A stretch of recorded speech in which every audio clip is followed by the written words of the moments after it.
మోకాళ్లలో గుజ్జును పెంచి నొప్పిని తగ్గించి సర్జరీని దూరం చేసే ఫ్రీడమ్ వాక్.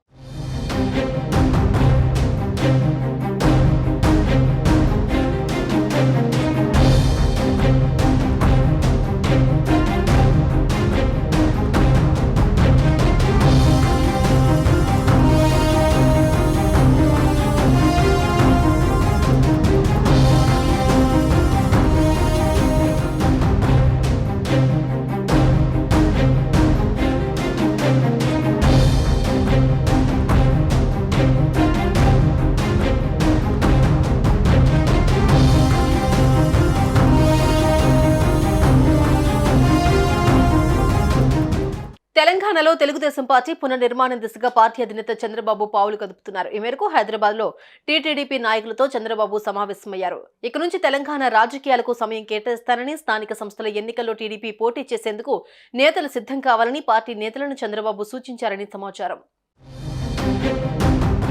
టీడీపీ అధినేత చంద్రబాబు సంచలన నిర్ణయం తీసుకున్నారు. ఏపీలో మరో 4 రోజుల్లో ఎన్నికల ఫలితం రానున్న నేపథ్యంలో చంద్రబాబు తన దృష్టంతా ఏపీపై పెడతారని అనుకున్నారు. కానీ ఒకవైపు ఏపీ బాధ్యతలు చూస్తూనే, అక్కడ జరిగే పోలింగ్ వ్యవహారాన్ని నిశితంగా గమనిస్తూనే ఇప్పుడు తెలంగాణపై దృష్టి పెట్టారు. తాజాగా తెలంగాణ నాయకులతో చంద్రబాబు హైదరాబాద్లోని తన నివాసంలో భేటీ అయ్యారు. వచ్చే ఎన్నికల నాటికి పార్టీని క్షేత్రస్థాయిలో బలోపేతం చేసే అంశంపై వారితో చర్చించినట్లు తెలుస్తోంది.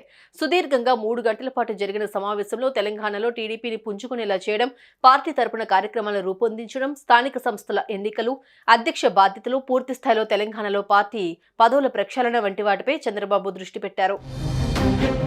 తెలంగాణలో త్వరలో స్థానిక సంస్థల ఎన్నికలు జరగనున్నాయి. ఆ ఎన్నికల్లోనూ టీడీపీ పోటీ చేయాలని చంద్రబాబు చెప్పినట్టు తెలుస్తోంది. అంతేకాదు పార్టీని అన్ని కోణాల్లోనూ డెవలప్ చేసేందుకు, పూర్వ వైభవం తెచ్చేందుకు కూడా చంద్రబాబు కృషి చేస్తున్నట్టు చెప్పారు. ఈ క్రమంలో పార్టీకి ఏం కావాలి, ఎక్కడెక్కడ లోపాలున్నాయనే విషయాలపైన ఆయన చర్చించినట్టు తెలిపారు. ప్రస్తుతం తెలంగాణ టీడీపీ అధ్యక్ష పదవి ఖాళీగా ఉండటంతో త్వరలోనే దీనిని భర్తీ చేస్తామని చంద్రబాబు హామీ ఇచ్చారని తెలుస్తోంది. తెలంగాణ రాష్ట్రంలో ఇప్పటికీ టీడీపీ క్యాడర్ అలానే ఉందని, నాయకులు మారినా కార్యకర్తలు మాత్రం మారలేదని టీడీపీ చెప్తోంది. ఈ క్రమంలోనే మళ్లీ టీడీపీలో పునర్జీవం నింపేందుకు టీడీపీ అధినేత చంద్రబాబు నాయుడు ప్రయత్నాలు చేపట్టినట్లుగా తెలుస్తోంది. సుమన్ టీవీలో మీ పర్సనల్ అండ్ బిజినెస్ ప్రమోషన్స్ కోసం కింది నెంబర్కి కాంటాక్ట్ చేయండి.